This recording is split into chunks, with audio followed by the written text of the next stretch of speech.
Hello everyone, कैसे हैं आप सभी। आई होप आप लोग बहुत अच्छे होंगे और आपकी स्टडी अच्छे से चल रही होगी। कुछ की नहीं भी चल रही होंगी, क्योंकि आपको पता ही है क्या चल रहा है।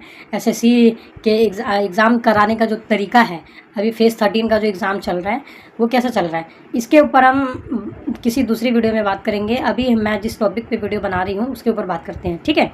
अभी लगभग आप लोगों के पास 20 सितंबर से एग्ज़ाम स्टार्ट है, तो लगभग 50 दिन का आपके पास टाइम है अभी भी, ठीक है, प्रिपरेशन के लिए। तो ये आपका लास्ट टाइम है प्रिपरेशन का। अगर आपने अभी तक जो भी करा हो वो ठीक है, कर लिया आपने, लेकिन अब से जो आप बिल्कुल कंसिस्टेंसी से, बिल्कुल इंटेंसिव वे में अगर आप प्रिपरेशन नहीं करते हो ना, तो ये सब जो माहौल है वो तो चल ही रहा है, पता नहीं कब ख़त्म होगा या नहीं होगा, लेकिन पढ़ाई करना तो आपके हाथ में है ना। तो अगर आप सीरियस नहीं होते हो और चीज़ों को सही डायरेक्शन में नहीं पढ़ते हो, तो सिलेक्शन लेना थोड़ा सा मुश्किल हो जाएगा, ठीक है। क्योंकि कट ऑफ तो हाई रहती ही है एमटीएस में, आपको पता ही है। 150 में से सिलेक्शन होता है, जो मतलब जीके जीएस और इंग्लिश पे सिलेक्शन होता है, जो 150 मार्क्स का होता है। 25-25 क्वेश्चन होते हैं, एक क्वेश्चन का 3 नंबर मिलता है, ठीक है। नेगेटिव मार्किंग 1 नंबर की होती है, मतलब कि आपने कोई क्वेश्चन सही किया तो आपको 3 नंबर मिलेंगे, और वहीं आपने गलत कर दिया तो आपके जो सही किए हुए हैं उसमें से आपका 1 नंबर कट जाएगा, ठीक है। ऐसे नेगेटिव मार्किंग इसकी होती है। मैं वही कह रही थी कि इस तरीके से तो जो चीज़ें हैं वो तो चलती रहेंगी, लेकिन आप अपनी प्रिपरेशन को तो सही ढंग में ला सकते हो ना। आप अपनी प्रिपरेशन को तो उस वे में लेके जा सकते हो ना कि जब भी एग्ज़ाम होगा या जब भी ये चीज़ें सही हो जाएंगी, ठीक है, तब आप अपना परफॉर्मेंस अच्छा दिखा सको, है ना। तो अब हमें ये देखना है कि इन 50 दिनों में हमें ऐसा क्या करना चाहिए जिससे कि हमारा मार्क्स और इम्प्रूव हो सके, ठीक है। जैसा कि अभी तक आपने पढ़ाई कर लिया होगा, जीके जीएस का सिलेबस वगैरह, इंग्लिश के लिए वोकैब वगैरह, ग्रामर के रूल्स वगैरह आप लोग पढ़ ही रहे होंगे, ठीक है। तो अब मैं इस लेवल पे बात करती हूँ कि जैसे ही आप मॉक टेस्ट देते हो, मॉक टेस्ट देने के बाद आपके मान लो अभी भी मॉक टेस्ट में 90+ मार्क्स आ रहे हैं। ऑलमोस्ट बच्चों का जब भी मैं कमेंट वगैरह देखती हूँ तो इतना ये रहता है कि दीदी मेरे 90 से प्लस 94, 96 ऐसे मार्क्स आ रही हैं। किसी किसी के 100 से ऊपर भी मार्क्स आ रहे हैं, लेकिन उनको 120 तक मार्क्स अपना करना है, ठीक है। क्योंकि सभी बच्चे हैं जो अपना सेफ सिलेक्शन चाहते हैं कि हायर स्कोर मार्क्स स्कोर करें, ताकि जो नॉर्मलाइज हो जब भी और ना हो मार्क्स जब भी उनको कोई फ़र्क ना पड़े, ठीक है। सब अपनी तरफ से ये मार्जिन लेके चलते हैं। तो मैं इसलिए आपको बोल रही हूँ कि आप मॉक टेस्ट देते हो, मॉक टेस्ट देने के बाद अभी तक आपके मॉक टेस्ट में वो मार्क्स आ रहे हैं जो चीज़ें आपको अच्छी लगती है, ठीक है।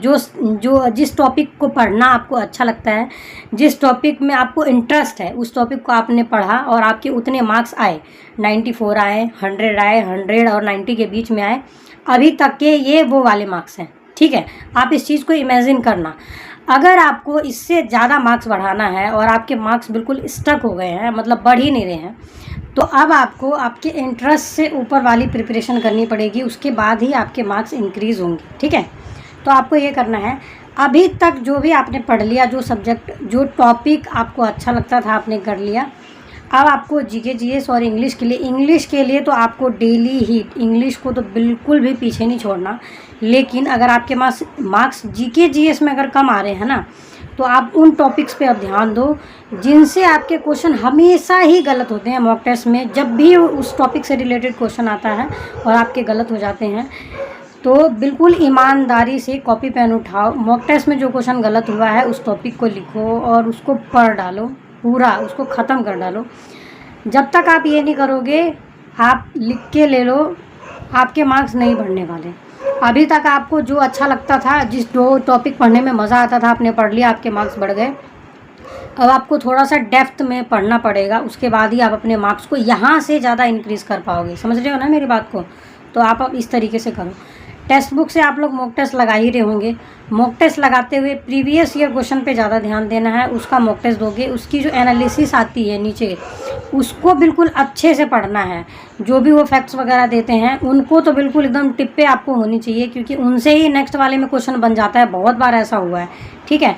तो उन चीज़ों को तो आपको रटनी है, और आप इस तरीके से करके देखो, आपके मार्क्स ज़रूर पक्का बढ़ जाएंगे। जैसे आपने अभी तक इकोनॉमिक्स के क्वेश्चन आए मान लो उसमें, ठीक है, इकोनॉमिक्स से क्वेश्चन आए और आपके इकोनॉमिक्स आपने पढ़ी नहीं है और हर बार आपका उसी से क्वेश्चन गलत हो जाता है या आप उस क्वेश्चन को छोड़ देते हो, तो आपका सबसे पहले ये काम होना चाहिए कि आप इकोनॉमिक्स को पढ़ो।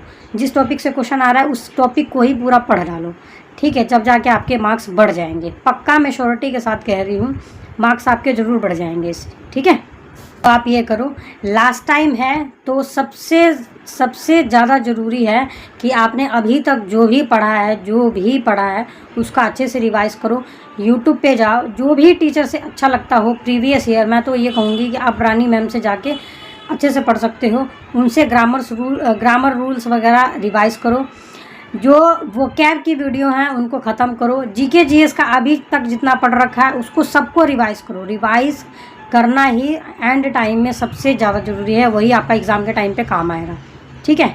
और जो टॉपिक लग रहा है कि यार ये तो हुआ ही नहीं है, उसको एक टाइम बांधो, 10 दिन 15 दिन का, एक हफ्ते का, उस टाइम के अंदर ही उसको ख़त्म करके उसको रिवाइज़ करने की मतलब कोशिश करो, ठीक है। आप ये सोच रहे हो कि नए टॉपिक में जाऊंगा और पढ़ाई नहीं हो पाएगी, तो आप इस चीज़ का भी ध्यान रखो। अगर जिस टॉपिक में आपकी गलती हो रही है और जिस टॉपिक से क्वेश्चन बन रहे हैं आगे, उस टॉपिक को ही अगर आप ख़त्म नहीं करोगे और सोचोगे कि यार नए में कैसे हाथ डालूं या उसको कैसे करूं, तब तो आपके मार्क्स बढ़ने से रहे। पढ़ तो आप इसीलिए रहे हो ना कि आपके मार्क्स बढ़े, तो आप उन टॉपिक्स को ख़त्म करो जिसको आपने अभी तक नहीं पढ़ा है, तो उसको जल्दी जल्दी पढ़ के ख़त्म करो, ताकि उससे जो क्वेश्चन आए आपका आगे मार्क्स उससे क्वेश्चन आए और मतलब आप उससे ज़्यादा मार्क्स स्कोर कर पाओ, ठीक है। ये सारी चीज़ें थी लास्ट टाइम में, बस यही है। सारे रूल्स वगैरह रिवाइज़ करने हैं, जितनी भी वो कैब्स वगैरह अभी तक आपने पढ़ी हुई है उसको रिवाइज़ करना है। एसएससी एमटीएस के लिए जो प्रीवियस ईयर आया हुआ है 2024 वाला, तो पूरा रट लेना है आपको, सब कुछ एरर से लेके और वोकैबलरी, वन वर्ड, ईडियम, सब कुछ आपको रिवाइज़ करना है 2024 वाला। और पिछला वाला तो आप कर ही रहे होंगे अभी तक, ठीक है। इस तरीके से आप करके देखो, आपके मार्क्स ज़रूर बढ़ जाएंगे और आपकी प्रिपरेशन में ज़्यादा आपको हेल्प मिलेगी, पक्का। देखो, इस वीडियो में ज़्यादा कुछ ऐसा नहीं था कि मैंने कुछ एक्स्ट्रा ऑर्डिनरी आपको बता दिया हो, बिल्कुल भी नहीं। आप कहीं पे भी जाओगे यही चीज़ें आपको बताई जाएंगी, लेकिन ये आपको हेल्पफुल जब होगा ना, जब आप इस पे काम करोगे। आपने मेरी वीडियो देखी यहाँ पे, ठीक है, और सेम यही वीडियो आप अगर कहीं और जाके देखोगे, सेम चीज़ें आपको वहाँ से भी पता चलेंगी। आप कहोगे कि सेम चीज़ें ये भी बता रहे हैं, लेकिन आपको फ़ायदा जब होगा जब आप इस चीज़ पे एक्शन लोगे, ठीक है। तो आपने अभी वीडियो देख ली और आँख बंद करके सोचो कैसे क्या करना है और बिल्कुल भिड़ जाओ, उस चीज़ को करोगे, उस पर काम करोगे, जब जाके आपको इम्प्रूवमेंट मिलेगा। ऐसे वीडियो देखते रहने से ना आप अपना टाइम वेस्ट करोगे, बस, और कुछ नहीं है, ठीक है। अगर वीडियो अच्छी लगी हो तो प्लीज़ वीडियो को लाइक कर देना। अगर मन हो तो वीडियो को लाइक कर सकते हो, ऐसा कोई ज़बरदस्ती नहीं है। और अगर नहीं हो तो आप मेरे चैनल को सब्सक्राइब भी कर सकते हो। और हाँ, आप मेरे टेलीग्राम चैनल को ज्वाइन कर सकते हो, मैं वहाँ पे इंफॉर्मेटिव वीडियो वगैरह डालती रहती हूँ आप लोगों के लिए। सो ज़रूर आप मुझसे जुड़। चलिए, मिलते हैं नेक्स्ट वीडियो में, तब तक के लिए बाय। और अपनी स्टडी को अच्छे से करते रहो, बाहर की बातों पे बिल्कुल भी ध्यान मत दो, अपनी स्टडी में लगे रहो, ठीक है। Okay, bye.